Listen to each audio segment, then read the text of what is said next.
이제 내년 3월 9일 대통령 선거가 7개월 앞으로 다가왔습니다. 이 대통령 선거가 과연 공명정대한 선거가 치러지고 그리하여 어떤 결과가 나오든지 간에 평화적이고 순탄한 모든 국민이 납득할 만한 선거 과정을 통해서 새로운 대통령이 탄생할 수 있을 것인가.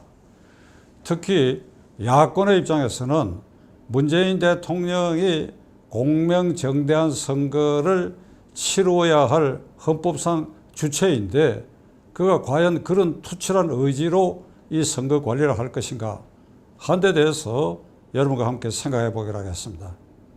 우리 헌법은 국가원수인 대통령에게 공명선거를 관리할 헌법적 책무를 맡겨두고 있습니다.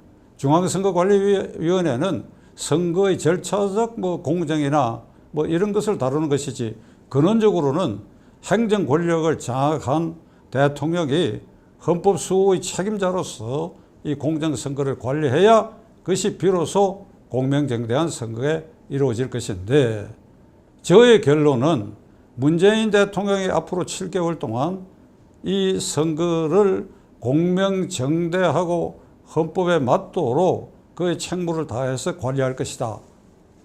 그렇게 하지 못할 것이다. 그렇게 하고 싶은 마음이 있어도 그렇게 못할 것이다. 각급 행정기관과 여당의 정치공작, 여론조작, 언론 족쇄, 대북 평화라 쇼, 그리고 재난 퍼붓기 등에 대해서 이게 지나치다 이렇게 하면 안 된다. 제동을 걸거나 지침을 내리거나 일탈했을 때는 대통령이 불호령을 내리고 하는 이런 태도를 문재인 대통령이 취할 수 있을 것인가? 근원적으로 기대하기 어렵다. 이게 근원적으로 기대하기 어렵다면 이 대통령 선거 과정이 공명정대하게 치러지지 않을 것이다. 단정할 수밖에 없습니다. 왜 근원적으로 어려우냐? 그는 우선 김경수 경남지사의 드루킹 일당과 공모한 선거 조작 부정선거를 획책한 그 일에 대해서 문재인 대통령도 잠재적 공범으로 그 조사를 받도록 되어 있습니다. 언젠가는 받아야 될 것입니다. 그런데 지난 7월 22일 그 판결이 내리고 나서 지금 9회째가 됐는데 이 문제에 대해서 아주 침묵을 지키고 있습니다. 그런 사이에 난데없이 북한의 통신선 개통이라고 하는 걸 여기 덮어 씌워가지고 이 문제를 희석시키려고 하는데 그 이런 대통령이니까 또 울산시장 부정선거 사건은 지금 15명이 기소되어 있고 그 공소장에는 문재인 대통령의 대통령이라는 언급이 40회 이상 있으니까 누구가 보더라도 그는 공범적 위치에 있는데 그런 그가 이 정권을 야권으로 넘기려고 하는 속마음이 털끝만도 있겠느냐. 그렇다면 정부 여당에 그리고 여당에 유리한 쪽으로 선거를 이끌어 가면서 거기에서 벌어지고 있는 일련의 일탈 행위에 대해서도 그는 침묵하거나 나아가 방대할 수밖에 없지 않느냐. 여론조사기관의 여론조작 혐의는 이미 많이 드러났습니다. 그 문재인 측근 친문 실세와 관계 있다고 하는 사람이 세운 여론조사기관이 민주당 대통령 후보 지지도를 조사하는데 거기에 그게 엉뚱한 결과가 나왔다 그래가 그 내부에서 내홍이 일어날 정도니까.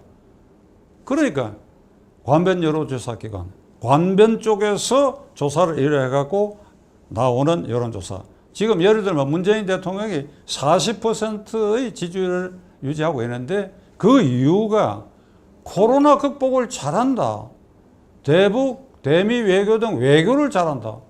그 이유로 40% 지지율이 이렇게 유지되고 있다.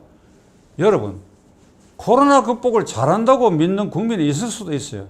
그러나 그것이 40%라고 높은 지지율을 올리는데 결정적 기여를 하고 있고 그 다음에 대미, 대북 이 외교를 잘하고 있다. 그렇게 믿는 사람도 있겠지만 그것 때문에 40%의 지지율을 유지하고 있다. 어제 뉴욕타임스가 어떤 보도를 했습니까? 한국의 백신 대란이 일어났다. 이건 아마 5세에서 60세까지 지난 주일에 접종 신고를 받았는데 그 보도에 의하면 정확하게 111시간을 기다려야 접속이 된다. 그러니까 이런 꼴이 돼 있는데 이게 어떻게 코로나 극복을 잘하고 백신 공급에 대해서 대통령이 계속 결과적으로 거짓말을 하게 된 이걸 가지고 어떻게 이게 지지율이 높다. 그러니까 이게 조작의 혐의가 분명히 있다고 봐요. 계속 반복되면 문재인 대통령이 상당한 지지율이 있구나. 이렇게 국민을 현혹시킬 수 있는 요소가 될 수밖에 없다.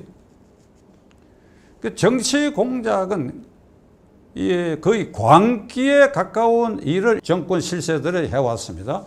2008년에 광우병 파동, 그 MBC와 KBS, 그리고 그 당시 이 정권의 실세, 그러니까 당시 야당에 여기에 가서 해가지고 어떤 일을 벌였습니까? 광화문을 마비시켰지요. 그리고 광우병에 걸린 쇠고기, 주로 미국산 쇠고기가 광우병에 걸렸는데 그걸 먹으면 뇌가 숭숭 뚫리고 죽는다 이렇게 됐지요. 지금 죽은 사람이 있습니까? 그걸 주장하는 사람들 미국산 쇠고기 늘 먹고 있잖아요. 죽은 사람이 있습니까? 이런 집단 관계로 나라의 근본을 흔드는데 자신이 생긴 이들이 무슨 짓을 못하겠습니까?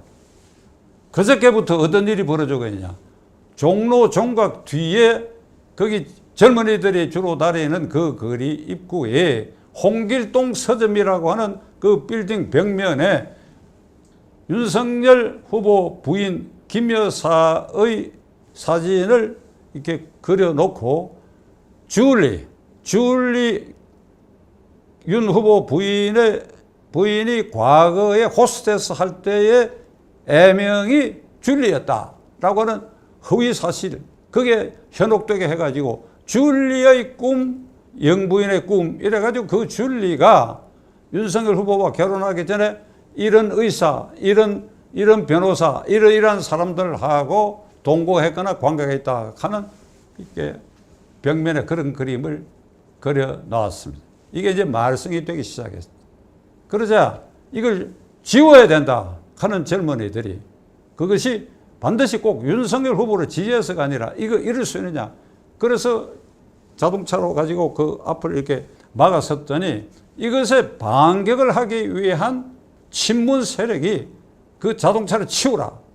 그리고 인터넷을 통해 가지고 그곳이 성지다. 성지니까 성지순례 가자. 이렇게 이제 선동하고 야유하는 일이 이게 대명천지에 벌어지고 있습니다. 기가 찬 일은 그 그림을 그려서 그 그림을 옹호하는 친문 세력들은 진보 세력이라고 칭하고 그것에 반기를 들어서 지우라고 하는 쪽을 보수 세력이라고 하니 그래 진보 세력은 민주 정의를 부르짖는데 그렇게 이게 그런 그림을 그려서 그것을 옹호하는 그것을 진보 세력이라고 이런 터무니없는 일들이 벌어지고 있어요. 저는 이 사태가 지금 72시간 계속되고 있는데 대통령이 나서야 돼요. 대통령이 불호령을 내려야 돼요.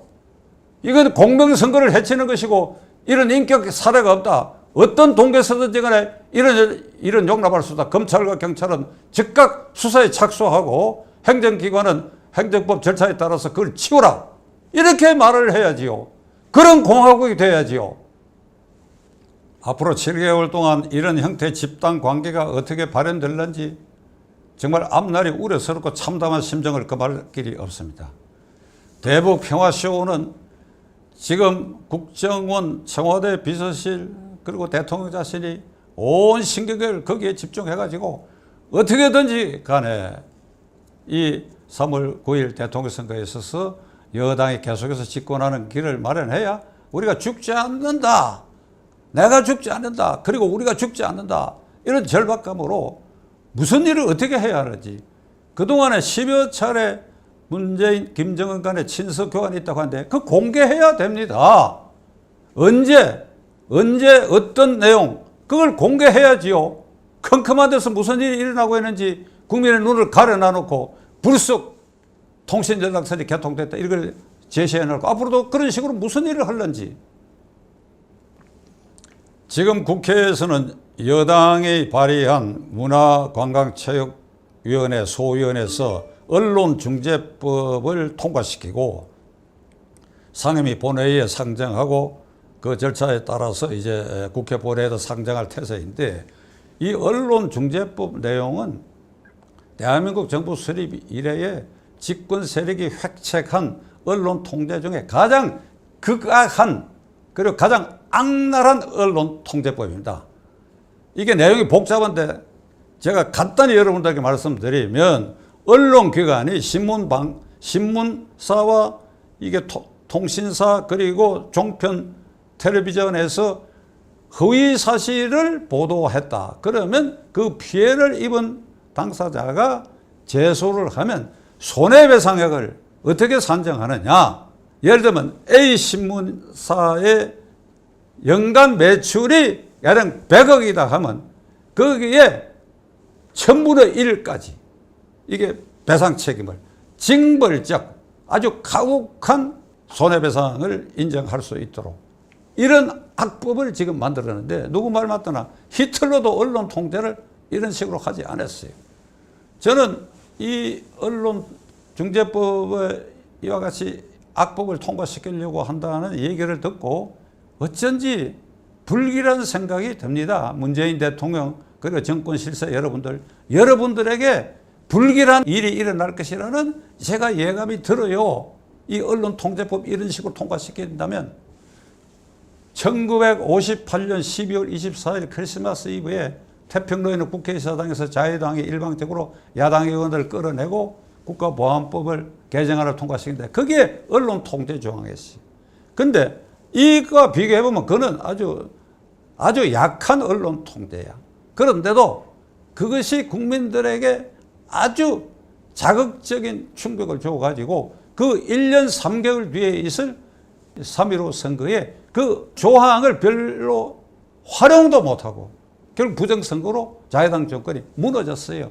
그대들이 지금 획책하고 있는 거 이거는 7개월 앞으로 남은 이 대통령 선거를 앞두고 언론에 자갈을 매기려고 이걸 유튜버까지 적용하려고 하다가 그 자기들 편도 있고 하니까 유튜브는 뺀 것 같은데 이런 식으로 엄청난 모략극을 이게 하늘이 용납할 것 같습니까? 그런데 이런 일을 지금 버젓이 이 정권 실세들이 획책하고 있습니다. 재난지원금 퍼붓기는 매표 행위나 다름없어요. 이게 재정적자가 늘어나고 이렇게 해서 다음 정권으로 이 모든 부담이 넘겨가는 그거는 뒷날 일이고 우선 우리가 죽지 않고 살기 위해서는 무슨 짓이든지 해야 된다. 계속 퍼붓는다. 이게 이래도 되는 겁니까? 이게 이렇게 할 수 있는 일입니까?